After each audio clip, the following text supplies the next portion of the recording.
Hello, thank you so much for having me. I'm thrilled to talk with you today about empathy. And I think that any conversation on this topic should begin with a chance to feel it. So, if you are scared of heights, go ahead and look anywhere but these screens right now. And if you're not, here is a guy walking across the Grand Canyon. Now, we of course are on solid ground in no danger of falling to our doom. But if you're anything like me, and I can see that some of you are, I'm looking at just looking at this video, you might feel your palms start to sweat. You might feel a bit nervous, as though it were you, not him, on the wire. He made it to the other side safely, of course. I wouldn't be showing you this otherwise. That would be one version of empathy. This is a simple word, but a complex idea. Scientists in my corner of the world measure empathy in all sorts of ways, from surveys to tests to brain scans. And we find that this word describes not one, but three different ways that we connect with other people's emotions. First, we sometimes vicariously catch or share what other people feel, which is called emotional empathy. We also try to understand what other people feel and why, which is called cognitive empathy, and hopefully, we care about what others are going through and wish for them to feel better, which is called compassion. These three abilities are the absolute foundation for human life. I hate to break it to you, but human beings as individual animals, we're really not that impressive. We're medium-sized mammals. We're not that fast or strong. We can't swim that well or fly at all. What makes us special is what we do together. And despite what you might read in the news, we are absolutely the world champions of kindness, collaboration, and togetherness as a species. Yeah, give it up for humanity, everybody. There's still good in us. And empathy supports all of that. It is foundational to relationships with friends and families, to caring professions like medicine, and to kindness, inspiring people to donate to charity and volunteer. It's also, by the way, foundational to financial health. It turns out that when people put themselves in the shoes of folks who are having a more difficult time financially, they're more likely to do things like support social safety net programs that help those individuals. So yet the status of empathy in the workplace has been far more controversial. When I started studying this topic more than 20 years ago, people would tell me all the time, they'd say, okay, Zaki, I get it. Empathy is great if you want to be a nice person. But guess what? Nice people finish last. People would love to tell me that. I've heard that so many times. That work is hard charging, it's competitive. There's no room for something as soft and squishy as caring about people. Well, I'm happy to inform you that that old stereotype has now been eaten alive by the data.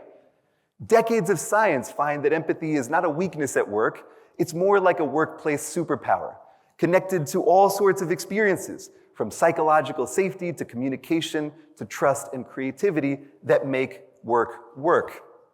A major survey of thousands of employees across lots of sectors put a pretty fine point on this a few years ago.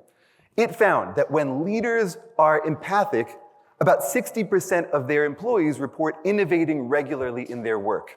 When leaders were unempathic, that number, 13%.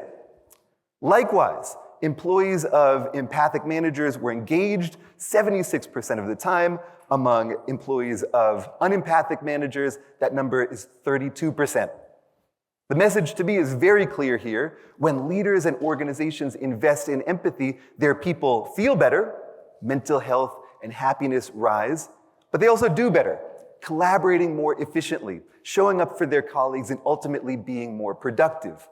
We don't need to choose between empathy and efficiency. When you invest in one, the other comes naturally.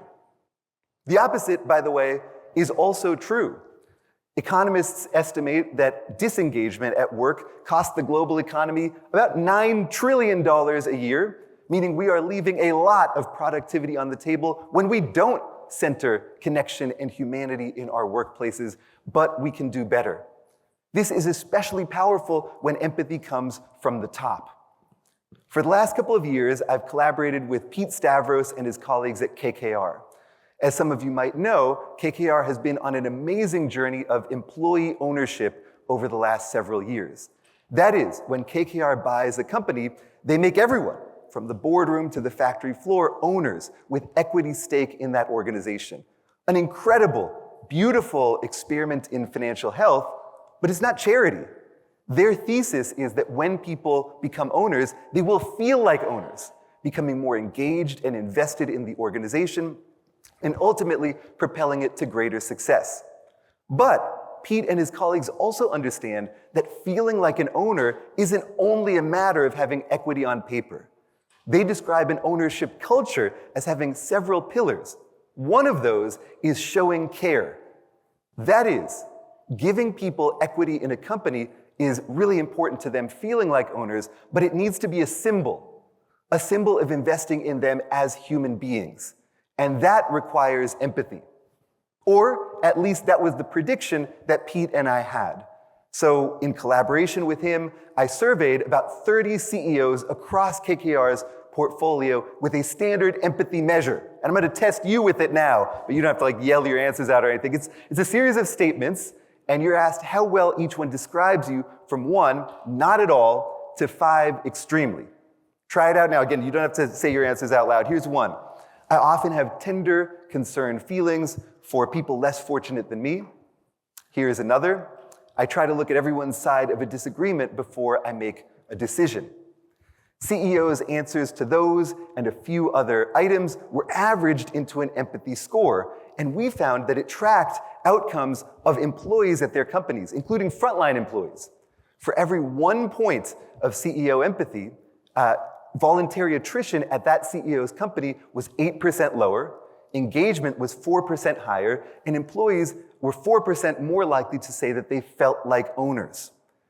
This to me is remarkable because CEOs typically don't interact that much with frontline employees. But empathic CEOs were doing something that was reverberating and creating positive ripple effects in their companies. Which is great. I mean, we've got a lot of great news so far. We've got on our side empathy, this engine for kindness and collaboration and for success at work. So things must be going great. We must be in a golden age of harmony, sitting in a global circle holding... Now, of course we're not. These are really hard times, and they're hard times for empathy as well. Even though it's powerful, empathy is fragile. Experiences like conflict, distraction, and stress make it more difficult, even at a biological level, to connect with other people. And those experiences, of course, are abundant in modern life and work. A major survey a few years ago found that 87% of CEOs believe that empathy supports a company's bottom line. They're fans of it. You might see empathy being rolled out at a corporate value all around you. But that same survey found that more than 90% of those CEOs' own employees feel that empathy is undervalued at their organization. I see this all the time. Well-intentioned leaders want to create a culture of connection, but that's just not what their people are feeling on the ground. There's a massive empathy gap between leaders and the people who they're supposedly serving. That empathy gap, by the way, doesn't stop at organizations. Across the Western world, people are reporting rising levels of loneliness and division, and falling levels of trust in each other and in institutions, very much including financial institutions, as we all know. There is a massive, although quiet, empathy deficit that is costing us in every aspect of our lives.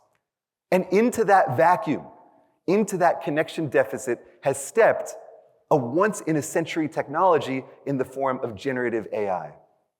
In 2025, the most common use case for AI was not for coding, it was not for ideating, it was not for work. It was for therapy or companionship. Millions and millions of people are turning, when they need empathy, not to each other, but to bots. And there's a fascinating new world of research as to why that might be. I want to walk you through one type of study that examines this. In these studies, people write about a struggle that they're having, and they receive a response. But they don't know whether that response is coming from a chatbot or a human stranger. And they rate how empathic and supportive they think it is. I'll show you one example. One person wrote about how they had left work for a few years to focus on family. They were coming back to work now, but they felt nervous as to whether they would be accepted. Here's one response they received. "I'm sorry to hear you're struggling with getting back to work. I can understand how anxiety and insecurity can make it harder to take that step. You have a lot of courage to share your situation. You deserve to feel financially secure and fulfilled in your career." Nice. Here's another response this person received. "I've struggled with the same problem. The best way to tackle it is to just jump right in and give it your best." Okay. All right. Raise your hand if you think that the response on your left, the longer one, is more empathic. Okay, that's like all of us. Okay. Raise your hand if you think that more empathic response came from a human being. Okay, that's like none of us. Raise your... I think you're on to something. Raise your hand if you think it came from a chatbot. Yeah, we see that, right? That's ChatGPT 4 producing a much more empathic response than a human stranger. Not an isolated case. Across lots of studies, when people don't know where empathy is coming from, they rate AI empathy as 10% higher in quality overall. And I get it. AI has unlimited time and energy. It's been trained on literally the entire history of therapy, and it doesn't butt in with its own perspectives. Not welcome, thank you, right? People do that all the time. Here's the trick. When people learn that that response came from an AI, they rate it not as more empathic, but as about 12% less empathic. That is, people don't want to receive a seemingly empathic response from a robot. A newer study, published just a couple of weeks ago, found that when people chatted either with an AI or with a human stranger about their problems for 3 weeks, at the end of that 3 weeks, people who chatted with AIs said that the responses they received were overall much higher in quality, but they also were 8% lonelier than people who had chatted with a human stranger. The punchline here is that people, I think, feel that when they converse with an AI, even if it seems extraordinarily empathic, the calories that they're receiving from it, the social calories that they're receiving, are not nourishing them. And I think they're onto something. There are real limits to what we might call LL empathy, that is, empathy that comes from large language models. Recall I told you about these 3 forms of empathy: sharing, understanding, and caring about what others feel. AI is exquisite at understanding what people feel, but at least as of now, it can neither share nor care about what you feel at all. You know, there's a group of people who can understand others' feelings but don't care about them. We call them psychopaths. So it's worth understanding that when you're chatting with a bot, you are chatting with an extraordinarily well-trained performer that can act empathically, but actually doesn't have the capability to care about you, but does have an incentive to keep you on platform for what it's worth. So I think, and feel strongly, that AI is not a substitute for human empathy in our personal lives or at work. And in fact, there's evidence that AI can't be used effectively at work without empathy.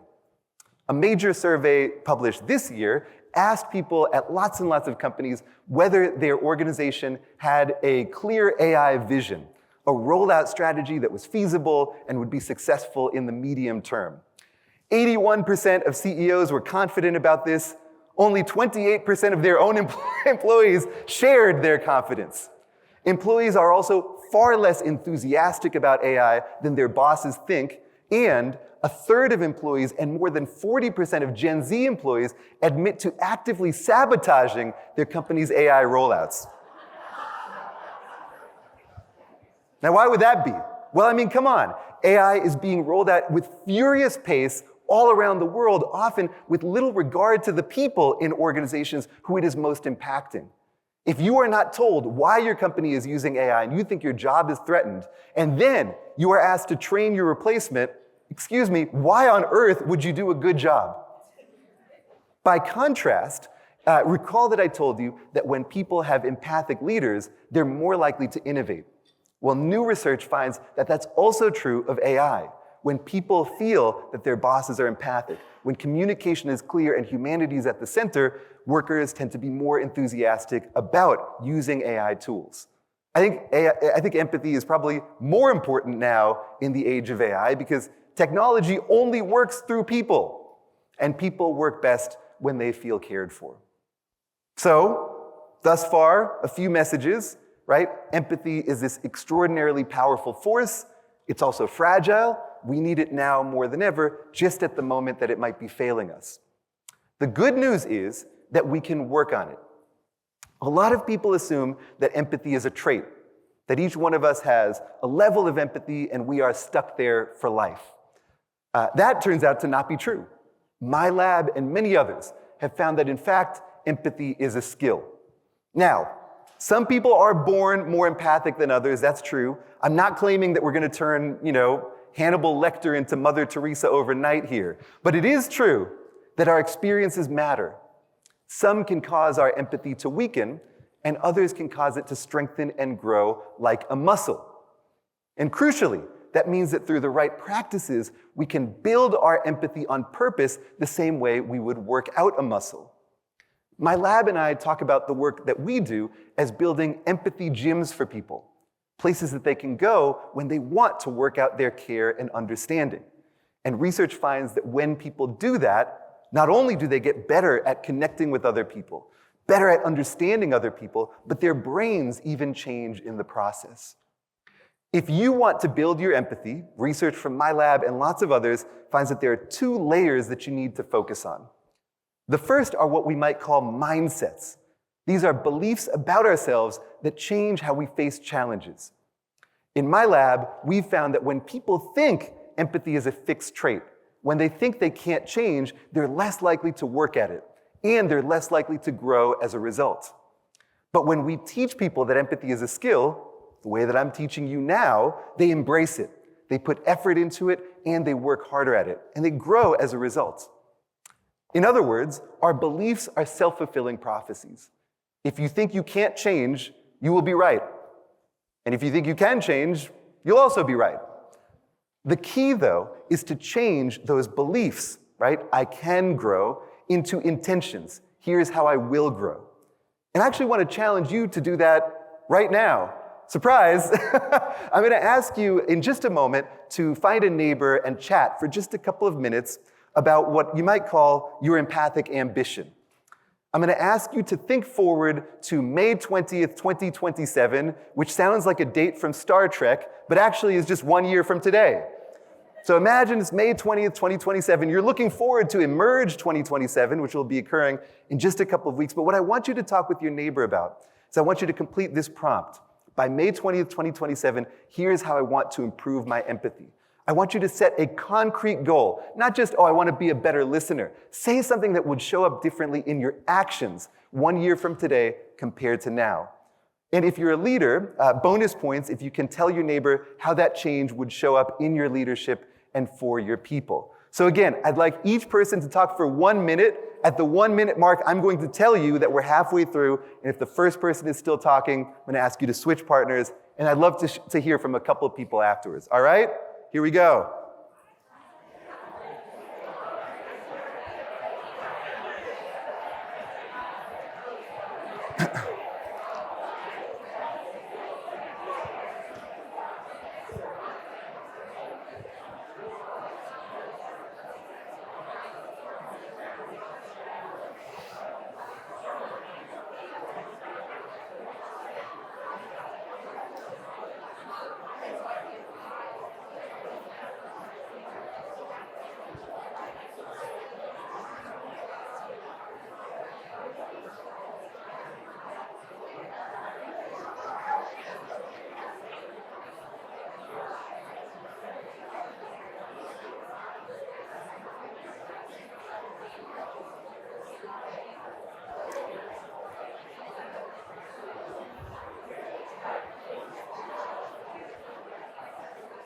One minute is up. If the first person is still talking, please switch partners. We will come back together in one more minute.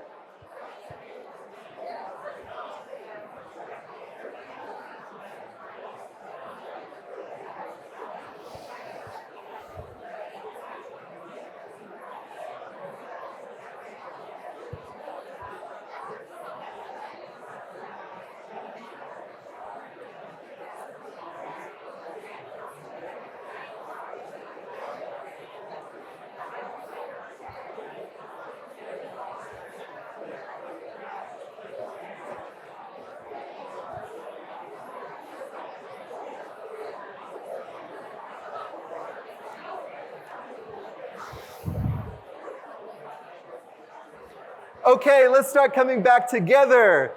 Does anyone want to share your empathic ambition? We have some folks with microphone. Oh gosh.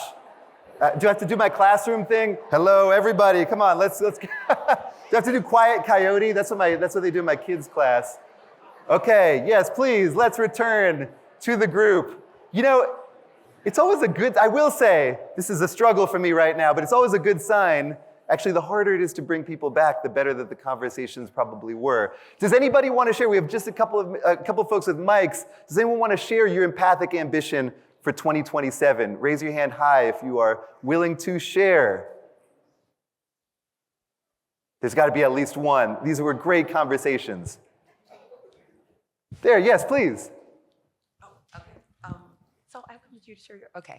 I thought that hers was so much better than mine. but I was going to say at the base, I'm very empathetic and outgoing, and I like to talk to people, but from a leadership perspective, I oftentimes become overly involved. And so my goal is to be a good listener, be a good hearer, offer options when I can. However, giving more to the folks that I'm leading and allowing them to take the reins instead of me taking that on. So it's kind of, while showing empathy, giving trust to those. I love that, because sometimes empathy doesn't mean being in everyone's sort of business all the time and being as close as you can. It means giving people distance and also maybe telling them the intention with which you're doing that. That I'm giving you this distance because I believe in you. That too is a form of empathy, to show people that faith. Thank you very much. Please. So for me, I recognize there's discomfort in feeling sadness and allowing myself to go to that place. And so I have I'm pretty good at coping and being able to move forward. And so for me, it's leaning more into compassion and sitting in the discomfort of compassion and the sadness and what it brings, and really creating that space of connection of sitting with what people are dealing with and not trying to move forward because I'm uncomfortable. So really allowing myself to connect and just be more compassionate. That's great. I mean, there's two things in there. One, I think as leaders, we often just want to fix people's problems, and sometimes we might have insight really that even they don't, but fixing stuff isn't always what people actually want from us. But I also hear something deeper in what you're saying, which is that oftentimes we just want to get out of the state that other people's struggles pull us into. But being willing to sit with them is actually a very deep form of empathy. Thank you so much. We probably have time for one more share. Yes, please. Jamil, I was actually thinking about what you said about going to an empathy gym. Yeah.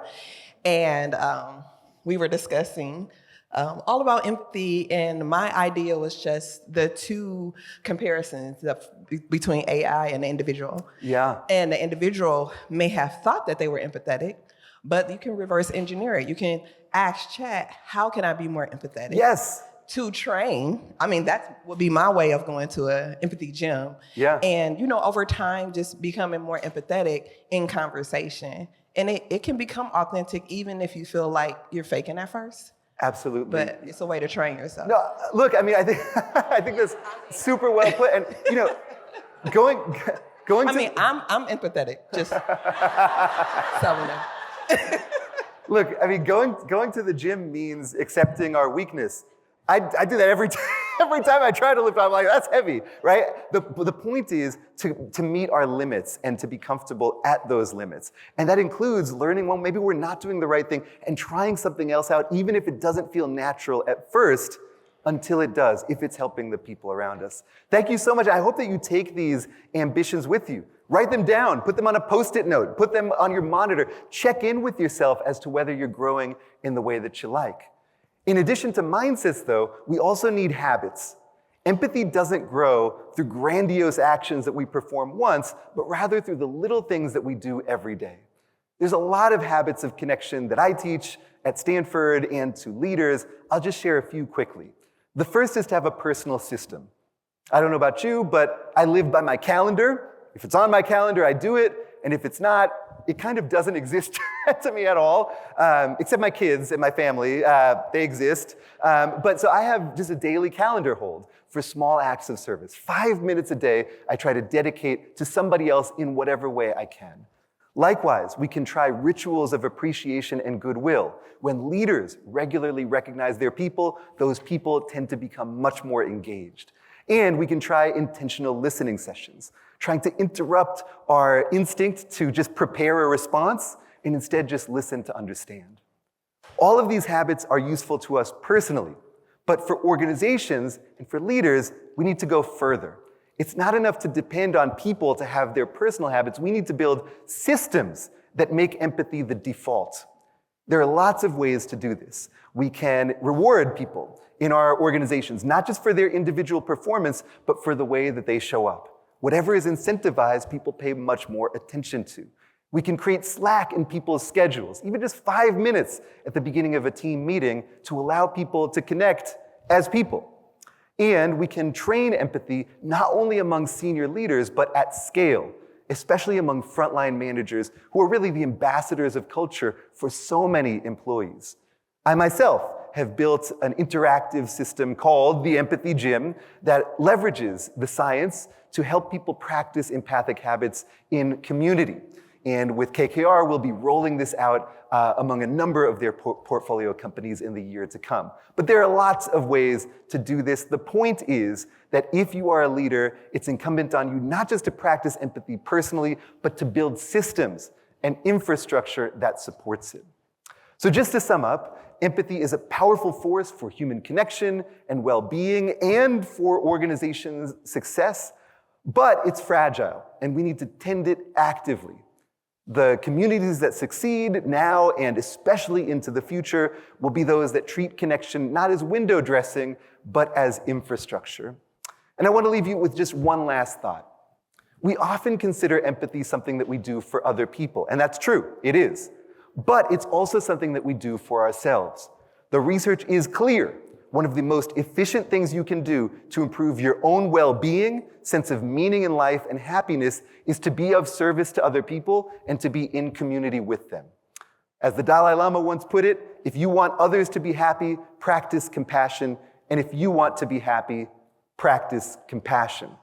And I hope that if you choose to practice compassion, you will find that the benefits don't just go outward, but also come back to you. Thank you so much for your time.